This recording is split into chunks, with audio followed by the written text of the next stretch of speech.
Hey guys, I just want to bring a bow review video to you guys today. Today I'm going to talk about my new favorite bow, my Bear Custom Takedown.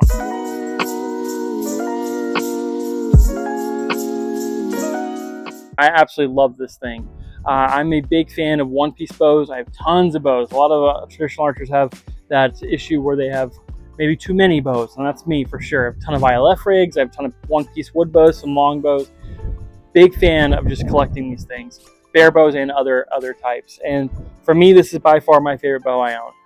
I'm a huge one-piece fan of bows. I just love the feel, the aesthetic of just shooting a wood bow. I don't really care for the metal risers. I shoot my metal riser ILF rigs really well, but I just don't like the way they feel. They kind of feel cold and dead to me personally. ILF bows are great. They're just not for me. And so for the wood bows, I love it. I love it.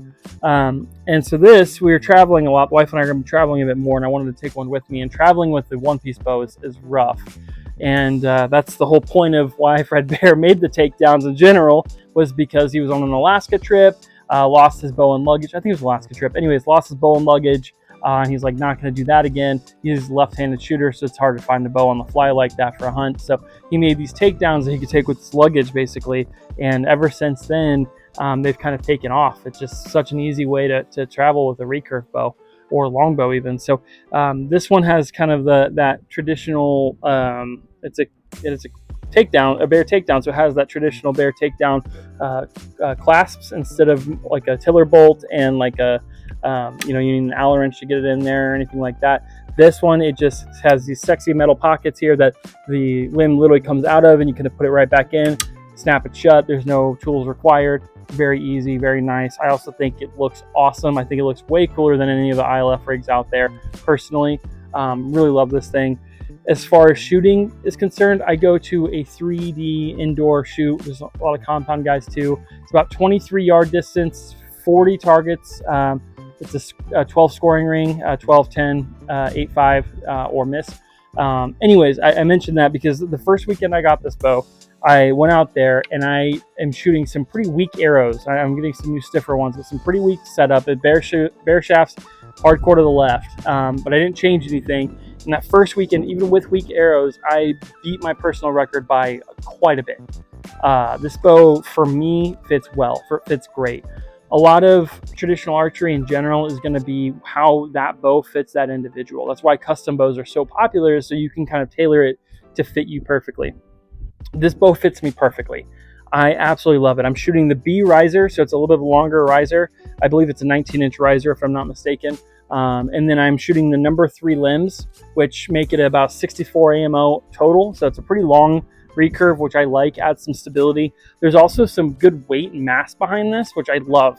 That's one big thing when you see Olympic archers or barebow shooters. They always like to add just a ton of weight to their bow, and weight can be very helpful if done correctly. If you just add a bunch of weight, then that could set off the balance of things, and it doesn't really help you that much. This bow feels insanely well balanced. It's not super heavy, but there's enough mass on there that when I'm at full draw and I'm aiming, that I'm not floating around the target a bunch. But it's also light enough where, its intended use is to go hunting, so it's light enough where you can travel with this in the woods all day long. So I think that's a nice, healthy blend. I think this bow is perfect for if you're interested in hunting or if you're interested in 3D. I think this bow is really good for you.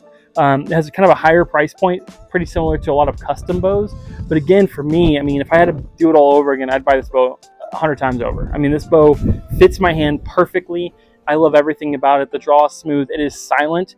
A lot of ILF bows that I have, I've had to do so many things to quieten them down. I've had to add Velcro. I like to add the dampener. I had to use 2 sets of Dyneema puffs to silence it down. I already mentioned the Velcro on there too, but I also would shoot even heavier arrows than I'm used to, just to try to quiet it down. I increase the brace height as far as I go, just to quiet it down. And you still hear a thong for some of mine. And so this thing, dead silent. It is just whisper quiet.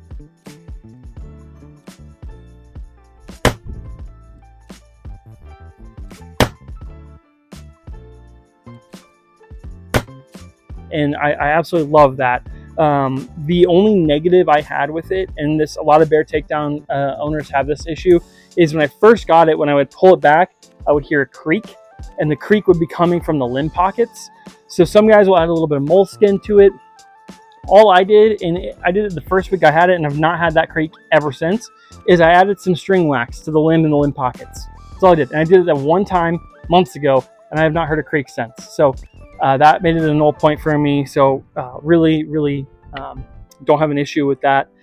But it is just an absolute beautiful bow. I love the wood here. I also love the black phenolic. My favorite bow besides this bow is my 1969 Bear Super Kodiak, and that thing is just absolutely gorgeous. Beautiful design, shoots really well. And then I got this thing and haven't touched her. I haven't touched any of my bows. They're literally collecting dust. And I used to shoot a new bow every weekend, but this black phenolic here really reminds me of that 69 Black Beauty design. Really just love the Bubinga wood. I think it's just gorgeous. It's a beautiful bow in general. I have nothing bad to say about it. I mean, I just absolutely love this bow. I'm excited to take it in the woods with me this fall.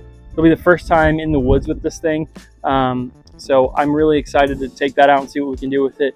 You'll notice I have this wrap on here. It has nothing to do with this bow. I do this with all my wood bows in the summer. It is literally 91 degrees right now with like 70% humidity.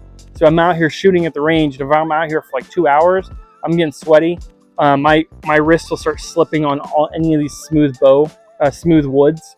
And so I add a little bit of tennis wrap, non-adhesive. I'm going to take it off in the fall. I don't like to have it on the fall, but for the summer, it does make it so my hand just doesn't slip. But yeah, this thing is amazing. If you have an opportunity to shoot this bow, highly recommend it. I don't think you're going to be disappointed.